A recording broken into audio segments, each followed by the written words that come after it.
That's how I became this sober vet. Yo live, yo live, yo live, Our mission is to normalize sobriety with veterans who are using and abusing substances in a harmful, self-medicating way.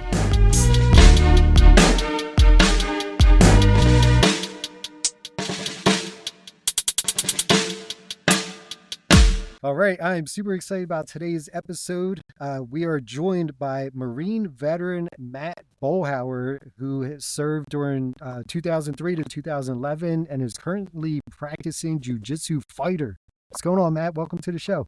Thank you for having me. I really appreciate being here. Yeah, it's an honor. I really look forward to hearing your sobriety journey, but if you don't mind, if we could start at the beginning. Of all the branches, why choose the Marines?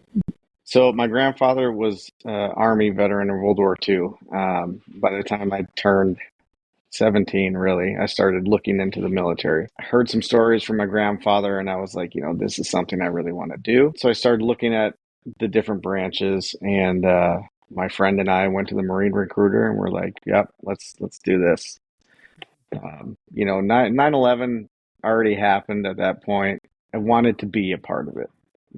I knew it was going to be something big. I wanted to do some good. Did you join in the buddy program? I actually didn't because my buddy ended up needing a surgery, so he couldn't go in at the same time. So the buddy program kind of fell out for us. But yeah, I walked right into that recruiter's office and he said, "What job do you want to do?" And I said, "Let's do infantry. Let's do it." Nice. Okay. And then how was your experience at boot camp, Ellis Island and all that? Did you have fun?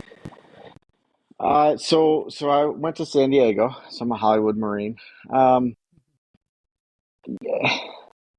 boot camp is boot camp. They treat you like crap. They break you down till you're nothing, then they build you back up again. So, there's obviously feelings of man, why did I do this? What am I doing? But when you step back and really take a look at it, you're like, this is what it is. Everybody goes through it. Let's just, be the best we can be and get graduated and go on to do our actual job. So that's kind of the mentality I had going through. There was definitely some letters home like, oh, I don't know why I did this. But Yeah. then then the next letters are like, oh, I did this, I conquered this obstacle, and so yeah, I think boot camp is boot camp. Mm-hmm. His purpose is serves, yeah. Like you said, it breaks you down and builds you up, Right. Yeah, that's good stuff. Right. So, did you deploy at all in your years of serving? I did. So right at the very end of 2003, I got to my first unit in the fleet, which was 2nd Battalion, 4th Marines. I joined right before Christmas. That was a whole other thing, man. You get to the fleet and you arrive on a bus. And there's all these senior Marines gathered around, and they're just pointing at people getting off the bus, like, "You're mine. Get over here." And I'm like, "Okay, this isn't training anymore." Right.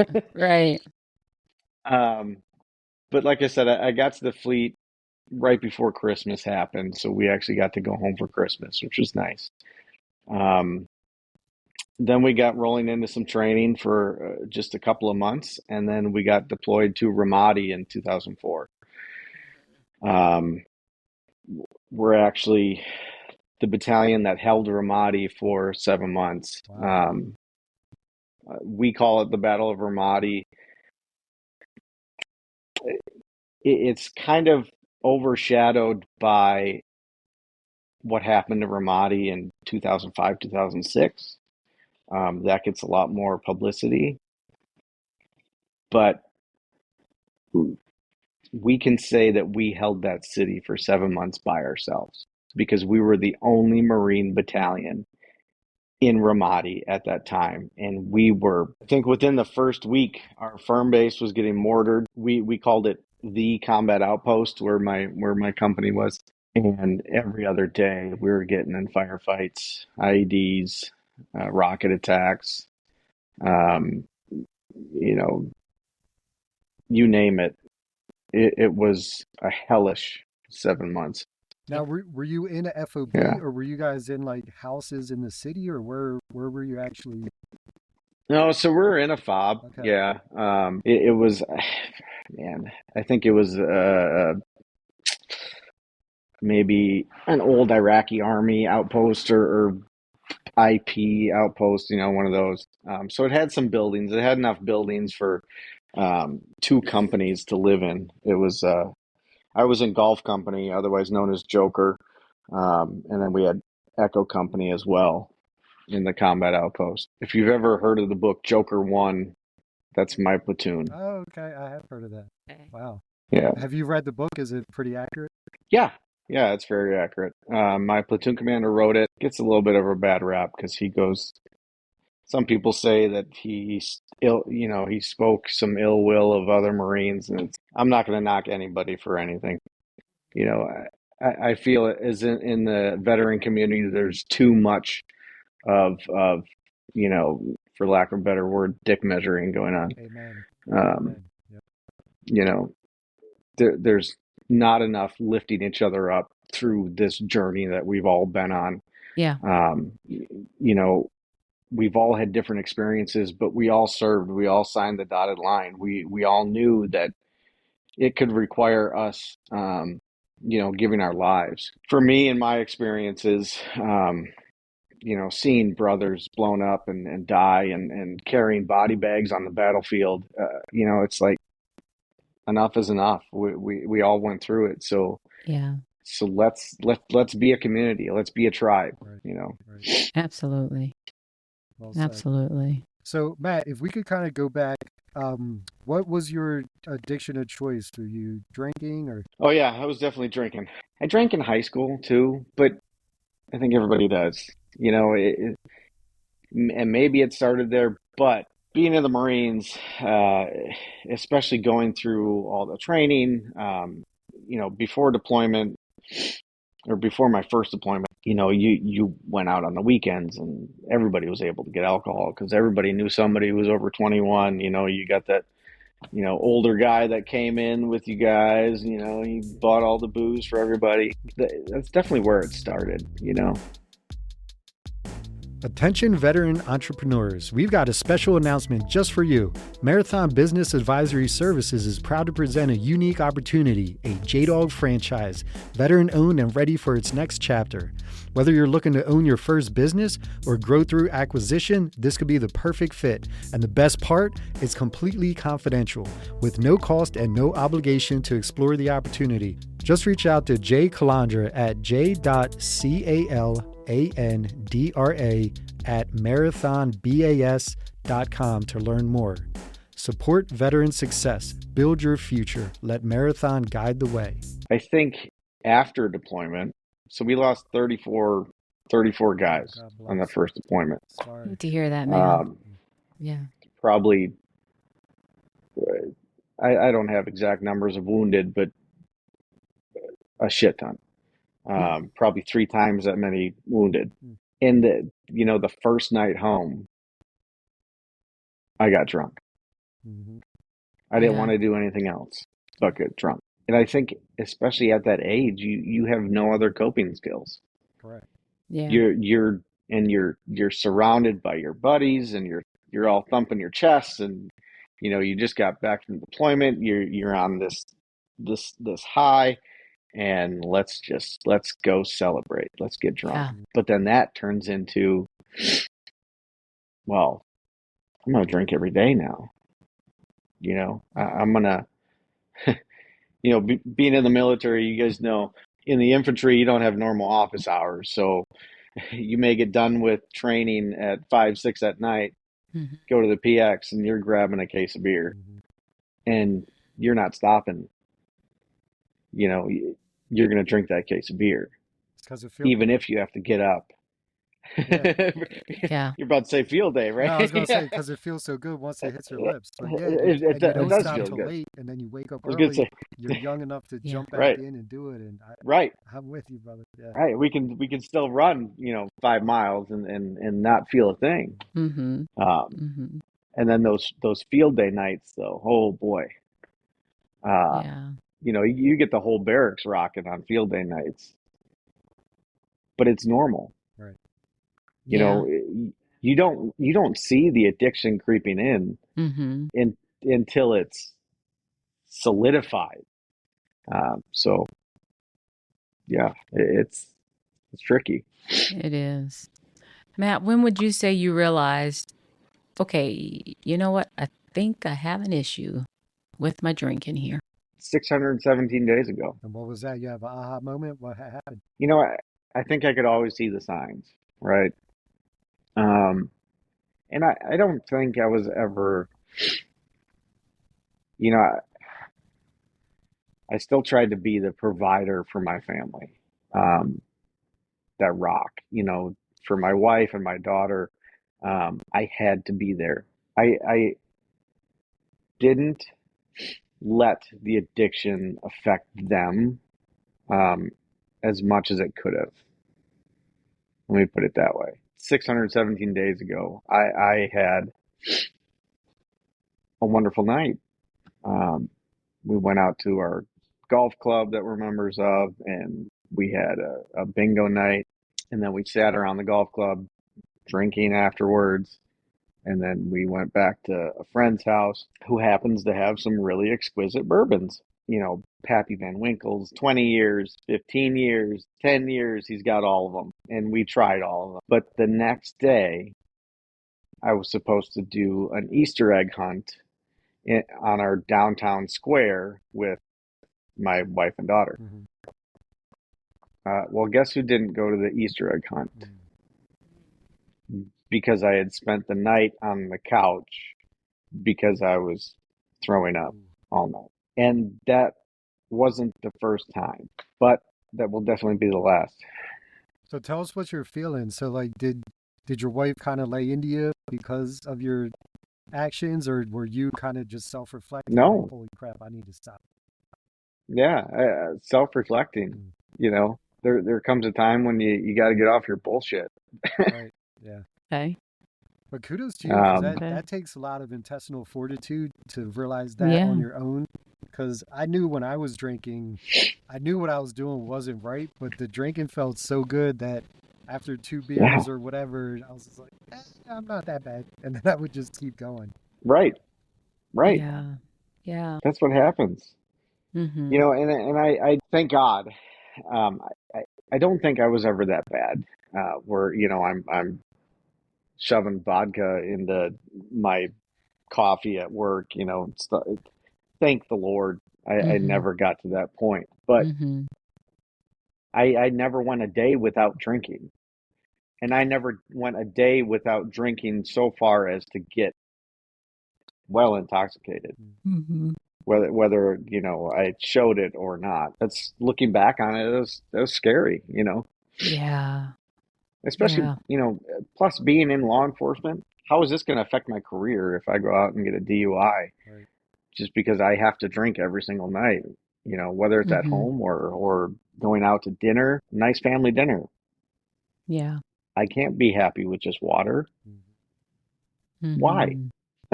Why? Yeah. It's something in us. Yeah. Go ahead, Todd. Mm-hmm. I was gonna ask.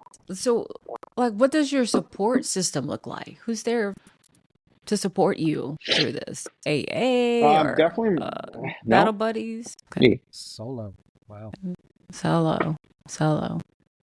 I mean, and then my wife and daughter are amazing. My daughter's 7, so she supports me in the fact that she's just my daughter. Right. She doesn't have any earthly wisdom yet, but my wife definitely supports me. She'll be the first one to look at menus at restaurants to make sure there's mocktails or whatever else, because she knows I still like to be a part of that.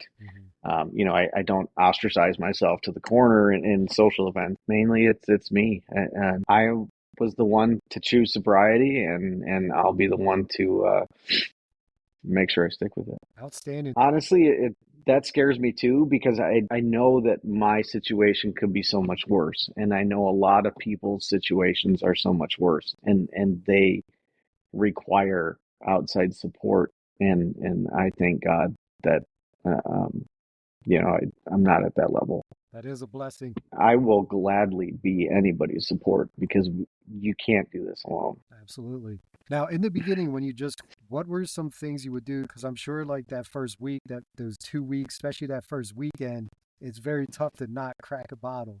So, what kind of were you Yep. telling yourself, or what'd you do to get through that? A lot of water. I needed 12-ounce curl motion. Yeah. Yeah, I used a lot of water. I used a lot of mental imagery on just looking back and rewinding through the times that I always felt like shit, whether it be the next day or the same night that I was drinking, that I was puking my guts out because, man, I have a strong stomach, except when it comes to drinking. And I would always drink till I would puke. Um, and I hated it. So, so using kind of those mental imageries really got me through those first couple of days. Like, you don't want to go back to this. You can't go back to this. And I would drink water. That's good. Yeah, and I agree. Thrown up is the worst because towards the end of my addiction, I was thrown up more than I should be. And just that feeling is so emasculate. You're just like, God, why am I like, Yeah, I'm actively yeah, choosing to put myself through this? Like, yep, it's ridiculous, dude. Ugh. yep. Well, and Matt, you've witnessed a lot of traumatic things on deployment. Do you have a support for that, a therapist or anything like that that you're working through that Uh, with? no, I did a little bit in the beginning. Okay. I am not normal um, in the fact that I like to talk about my experiences. Mm-hmm. Um, I think just talking about it to anybody is very therapeutic. So, I'm not one of these veterans who won't talk to civilians about it because they'll never understand. Well, they're not going to understand because you don't tell them. Um, Yeah, that's a good point. Yeah. so no matter how vulnerable it makes me feel, I tell anybody my stories who wants to know them or sometimes don't want to know them. That's good. Uh, um, Would you mind you sharing a know, quick, impactful story that you've told in the past that you could see has really touched people? in terms of what? Some experience you had that can maybe be relatable. Like say you have one of your fellow COs or an officer talk to you like, dude, like I'm struggling with drinking. I'm also a veteran. I saw some shit over there too. Mm. Like Mm-hmm. you did as well. Like how are you doing it now? Like, can you give an example or just a brief story of just your internal strength?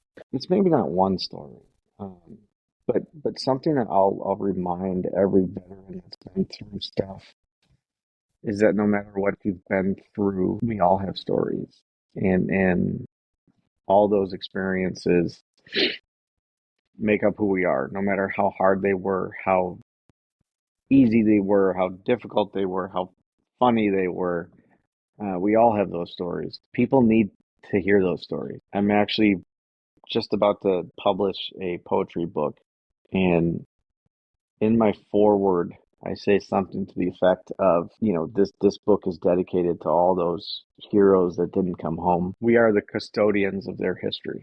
Mm, I like Um, that. so no matter what story you're telling, tell them. Yeah, Yeah, that's good. that's powerful. Actually, at my VFW, I'm the senior vice commander at my VFW in Parksburg, and we just started recording our older members' stories, and they're like, "Well, nothing Yeah, really happened," and I'm like, "Just sit in front of a camera, just talk it about doesn't something." matter. It always Yeah. Yeah, turns into a really cool story, and I'm like, "That's amazing, right, dude! Like, holy crap!" And now right, we're kind of right, saving that for our archives at the VFW. So in 10 years, if someone says, "Well, what really makes up this VFW?" We got all these stories of these soldiers. Listen right, to these, and right. like Yes. yeah, Yeah, because that no one that's thinks their exactly what I'm story's talking cool about. until you hear it. Yeah, it's Right, awesome. right, right. Absolutely. So, Matt, what would you tell a veteran who's on the fence of, hey, I want to stop. I don't know if I can. What would you say to that veteran? Just do it. Just do it It like may be, it Nike. may be, yeah, right. Like I said before, though, sometimes if you're asking that question, you already know the answer. Hmm. Um, get off the bullshit and start taking bites out of that elephant. Mm-hmm. Nice. Nice. You know, it's probably going to be one of the biggest things you do in your life, Absolutely. Yes. So- Very good. and it's way better on the other side. Are you enjoying these stories of veterans totally rocking it with sobriety? Here at This Sober Vet podcast, we want to keep bringing these warriors' tales of triumphs to you. However, we need your help to make that happen.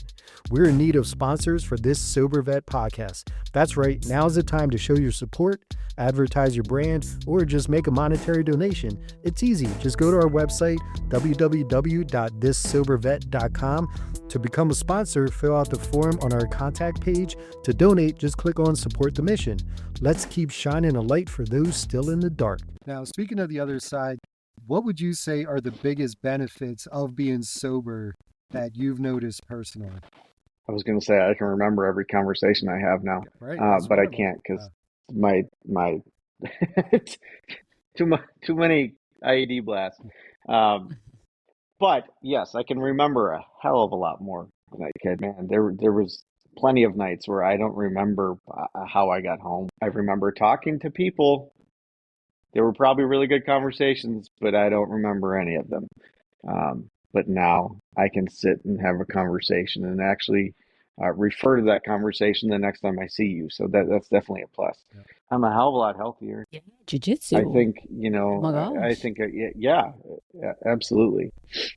I was a I was a Marine Corps martial arts instructor when I was in, and then I just stopped doing everything when I got out in 2011, and I just picked up jiu-jitsu last year, and Okay. that's also been one of the best decisions I've made. Mm-hmm. And that falls right there in with being sober. If anybody's on the fence about joining jiu-jitsu, probably any martial art, you step foot on those mats and you bow in. That's the 1 hour you get out of your day where you can't think about anything else but what your coach is saying and how to do this move. Nice.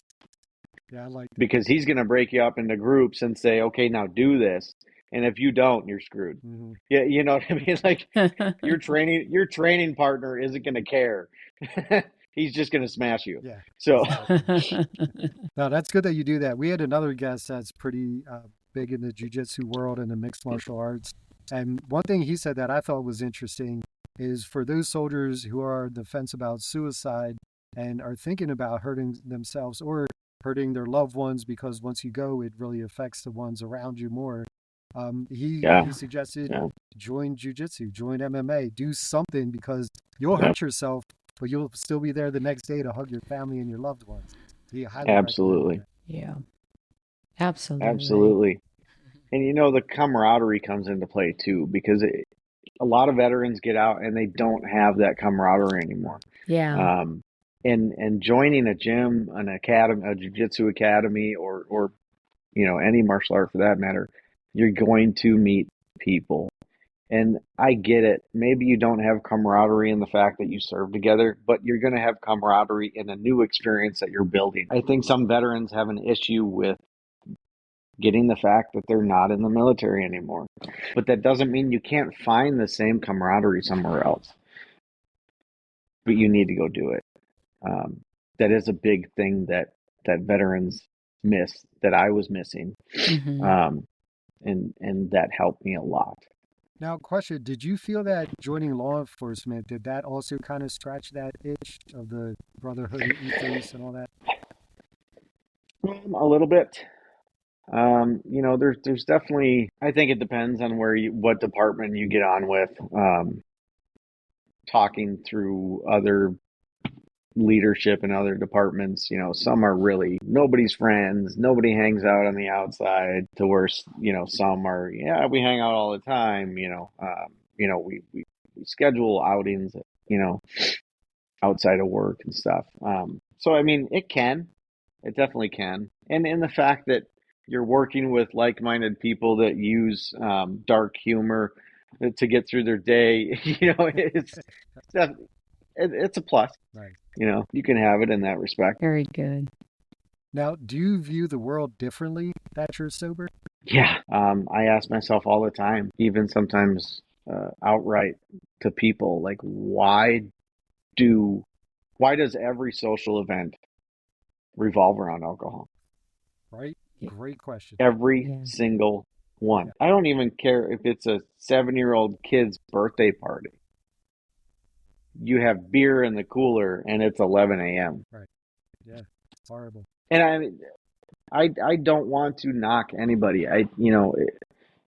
If you're drinking, that's fine. But on a higher level, why? Right. I view it differently, for sure. Also, I covered a little bit of this before, but the people that are on the fence about it or that talk to me about it, yeah, I should probably quit drinking too. Do it. If you're trying to be funny, if you're trying to be a part of the conversation, when I'm sitting here talking about not drinking anymore with one of my buddies at work who's also not drinking anymore, like, just do it. See what it feels like. You'll be pleasantly surprised. And then it won't be just some funny part of the conversation anymore. Right, right. Now, as a father, do you take pride in being more present? I mean, you said that you try not to let it affect your wife and daughter anyway, but I know I have 2 boys, and I know now that I'm sober, I'm way more present. I have a closer relationship with both my boys. Inside jokes, like, and now they know they could depend on dad, because prior, if it was after like 6 o'clock, dad's not coming to pick you up because dad's been drinking, but now 10 o'clock at night, I can get a phone call. I'm sober. I'm there. Like, how important is that as a father? Yeah, no, 100%. God, there's nothing in this world that wouldn't stop me from getting her out of trouble.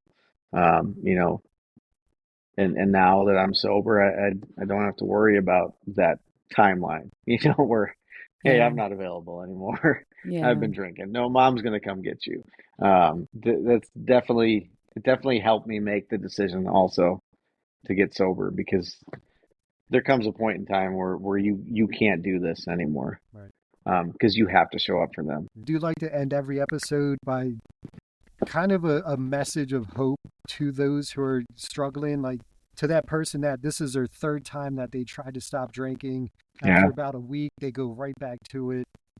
Beyond, a little deeper than the just do it thing, is there any message you could send to that person to help them become where you are now? How many days sober? 300 something? 616. 616 days sober. Yeah. To Yes. Yep. I just looked at my app Nice. on my phone today. That's awesome. Wow. And I'm to the point where I don't even look at that every day. Mm-hmm. Because I used to be, I'm going to look at this every single day because I want to see that counter. But now I don't have to. And that's how I know, like, okay, I am further along this journey than I ever dreamed I could be. So thank God. But no, as far as a message to other people who maybe not able to get past that first week, we all, especially if you're a veteran, we all did amazingly hard things in the military, whether that be training, whether that be combat, whether that be a certain school that you went to that you thought you couldn't graduate from. Even if it was brand new PFC who couldn't pass his room on field day inspection, and you ultimately passed because you did everything in your power to make that damn room spotless. That was a hard thing. This is just another hard thing that you can do, because we all can do hard things. It's not some unicorn that you that you have to chase. This is an actual thing that you can get over. You just have to believe in it. My name is Matt Boelhower, and that's how I became this sober vet. If you support veterans choosing sobriety, show it. Like, follow, and subscribe to this Sober Vet podcast. Your support keeps these stories alive.